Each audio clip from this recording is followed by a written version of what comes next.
Shin Tae-yong kembali menjadi sorotan. Kali ini, kritik tajam datang dari Hifni Hassan dalam acara Jebret Award. Hifni hadir mewakili Ketua Umum NOC Indonesia, Raja Sapta Oktohari, dan tanpa basa-basi, ia melayangkan kritik soal naturalisasi pemain di sepak bola Indonesia. Dalam sambutannya, Hifni berkata, "Saya mau bicara tentang orang yang paling sibuk soal naturalisasi. Saya ini orang yang keras, dan sudah sering mengingatkan beliau jangan terlalu banyak pemain naturalisasi di tubuh sepak bola Indonesia." Tapi, yang lebih menarik, Hifni mengeluhkan serangan para buzzer Shin Tae-yong. "Setiap kali saya bicara tentang Coach Shin, ratusan ribu buzzer menyerang saya, mungkin bukan cuma towel saja," ucapnya dengan nada serius. Komentar ini sontak memicu kegaduhan, hingga NOC Indonesia mengambil sikap. Dalam pernyataan resminya, NOC menegaskan bahwa kritik Hifni adalah pendapat pribadi dan tidak mewakili organisasi. Mereka bahkan meminta maaf kepada Ketua Umum PSSI dan pelatih Timnas, Shin Tae-yong. NOC juga berjanji akan mengambil tindakan tegas terhadap Hifni sesuai aturan organisasi. Gimana nih pendapat kalian? Tulis di kolom komentar. Dan jangan lupa subscribe biar nggak ketinggalan update seru lainnya.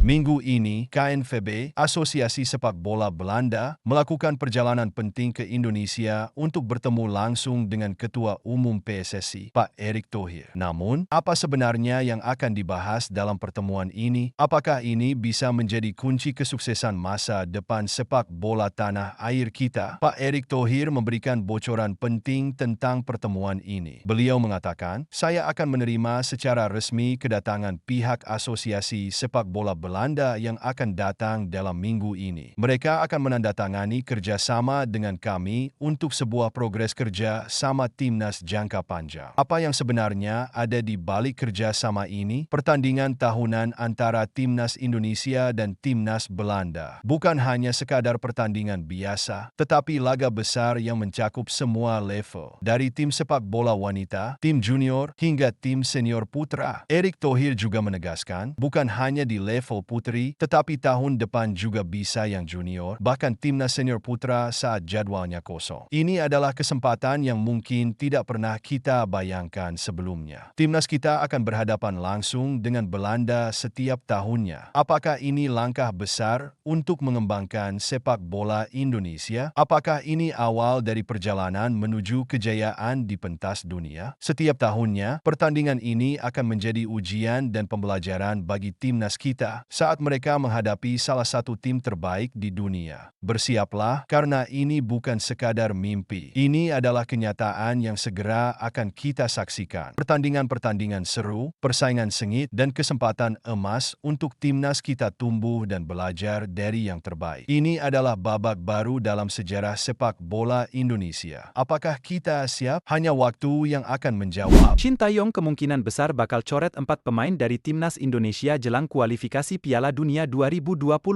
Siapa saja mereka? Yuk, kita bahas. Jelang laga krusial melawan Bahrain dan Cina dalam putaran ketiga kualifikasi Piala Dunia 2026 zona Asia, kabar mengejutkan datang dari pelatih Timnas Indonesia, Shin Tae-yong. Pelatih asal Korea Selatan ini dikabarkan akan mencoret 4 pemain dari daftar skuad yang akan bertanding. Kenapa? Ini semua terkait dengan kedatangan 2 pemain naturalisasi baru, Mees Hilgers dan Eliano Rigenders. Kedatangan mereka membuat persaingan dalam tim semakin ketat, dan Shin Tae-yong terpaksa harus menyesuaikan komposisi pemain yang akan dibawa saat menghadapi Bahrain pada 10 Oktober 2024 mendatang. Siapa saja pemain yang berpotensi dicoret? Nama-nama ini cukup mengejutkan, yaitu Nadeo Argawinata, Muhammad Ferrari, Pratama Arhan, Hoki Caraka. 4 pemain ini kemungkinan besar akan terlempar dari skuad karena persaingan ketat dan kehadiran pemain baru. Menurut kalian, keputusan ini tepat atau tidak? Apakah Shin Tae-yong harus mempertahankan mereka? Tulis pendapat kalian di kolom komentar, dan jangan lupa subscribe untuk update terbaru soal Timnas Indonesia. Robin van Persie bingung dengan keputusan Mees Hilgers. Van Persie yang merupakan mantan pemain bintang yang pernah membela Arsenal dan Manchester United ini heran alasan Mees Hilgers memilih Indonesia daripada Belanda. Van Persie menyarankan harusnya Mees Hilgers lebih bersabar lagi. Dalam sebuah wawancaranya, Van Persie mengatakan, saya sedikit bertanya-tanya mengapa dia akhirnya memilih Indonesia. Jika dia bisa bersabar sedikit lagi, mungkin Ronald Koeman bisa saja memanggilnya ke skuad Belanda. Dia memiliki bakat yang luar biasa dan usianya masih sangat muda. Dengan performa yang terus meningkat di era divisi, saya yakin dia memiliki masa depan yang cerah di sepak bola Belanda. Lanjut Van Persie. Kita tahu bahwa Maes Hilgers adalah salah satu pemain grade A yang akan membela Indonesia dan angkat Sumpah WNI pada bulan ini. Bagaimana pendapatmu? Tulis di komentar.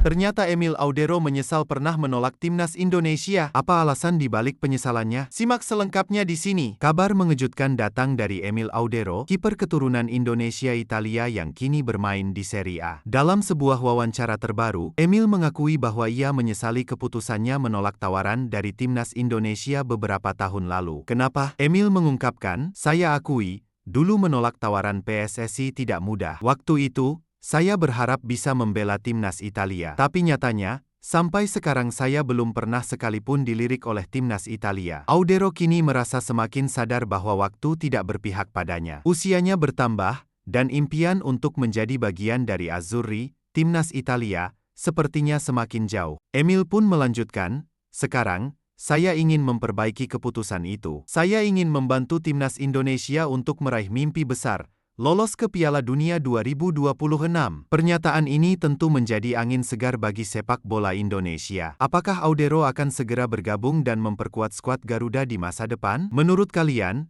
apakah Emil Audero bisa membawa timnas Indonesia lolos ke Piala Dunia 2026? Tulis pendapat kalian di kolom komentar. Dan jangan lupa subscribe untuk update berita terbaru dari timnas Indonesia. Julukan Sergio Ramos dari Indonesia ternyata bukan sekadar omong kosong. Maes Hilgers, bek tangguh asal timnas Indonesia, baru saja tampil gemilang saat melawan Manchester United di laga Europa League 26 September kemarin. Dalam laga ini, Hilgers menunjukkan kualitasnya sebagai pemain bertahan kelas dunia. Dengan penampilan solidnya, dia sukses membantu timnya mencuri 1 poin berharga dari Old Trafford. Julukan ini bukan tanpa alasan. Media sepak bola ternama Belanda, Voetbal Primeur, bahkan menjuluki Hilgers sebagai Sergio Ramos dari Indonesia. Dalam sebuah wawancara dengan Mauro Zijlstra, seorang striker yang juga punya keinginan membela timnas Indonesia, host Voetbal Primeur mengucapkan, Maes Hilgers dan Eliano Reijnders benar-benar pemain terbaik. Maes Hilgers kita tahu kualitasnya, dia adalah Sergio Ramos dari Indonesia.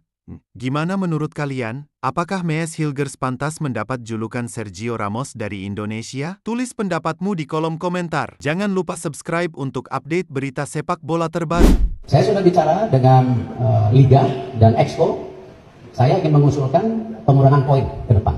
Erick Thohir, Ketua Umum PSSI, marah besar. Persib Bandung terancam pengurangan poin setelah insiden mengejutkan dalam pertandingan klasik antara Persib Bandung melawan Persija. Setelah laga usai, supporter tuan rumah merengsek masuk ke dalam stadion dan menyerang petugas keamanan. Hal ini membuat Ketum PSSI yaitu Erick Thohir geram. Dalam sebuah wawancara eksklusif, ia menegaskan bahwa PT LIB harus segera mengusut tuntas kejadian ini. Ini tanggung jawab besar. LIB harus mengevaluasi total, baik dari sisi supporter, manajemen pertandingan, hingga steward, ujar Thohir dengan nada penuh ketegasan. Erick Thohir juga menyarankan sanksi yang lebih berat pada klub apabila terjadi hal seperti ini lagi di masa yang akan datang yaitu pengurangan poin pada klub yang terlibat. Ancaman sanksi ini direspon biasa aja oleh Umur Muchtar, dan ia tak terlalu khawatir dengan ancaman sanksinya. Saya tidak tahu. Kalau saya tahu dan saya mendengar baru saya bicara. Karena saya tadi langsung masuk ke loker, saya masuk ke ruang ganti, kata Umuh Muchtar. Yaitu MA risiko, sanksi, udah biasa kita disangsi, saya minta kondusif lagi aja ya. Udah harus saling memaafkan bila ada kesalahan-kesalahan. Gimanapun juga selalu ada kekurangan, ada kesalahan. Lanjut Umuh Muchtar. Gimana guys menurut kalian? Berikan pendapat kalian di komentar dan jangan lupa subscribe. Dari Sananta hingga Dimas Derajat, striker timnas Indonesia tiba-tiba menunjukkan kelasnya. Setelah kedatangan pelatih striker dari Korea yaitu Reum Ki-hoon, striker timnas unjuk gigi di klubnya masing-masing. Ramadan Sananta yang sekarang berada di Persis Solo berhasil mengalahkan Madura United dengan skor 4-0. Sananta mencetak golnya di menit 60 66 dengan tendangan keras di luar kotak penalti. Selanjutnya ada Hoki Caraka yang berhasil mencetak 2 gol cantik di menit 39 dan 54 dan berhasil membawa PSS Sleman melumat Arema. Dan yang terakhir ada Dimas Derajat yang mencetak gol pembuka bagi Persib Bandung di menit 38 dan membawa Persib menang atas Persija dengan skor akhir 2-0. Dengan semua hasil ini, nampaknya pelatihan dari pelatih striker baru Timnas menjadi motivasi bagi para striker Indonesia untuk selalu perform pada setiap pertandingannya. Bagaimana pendapatmu? Tulis di kolom komen.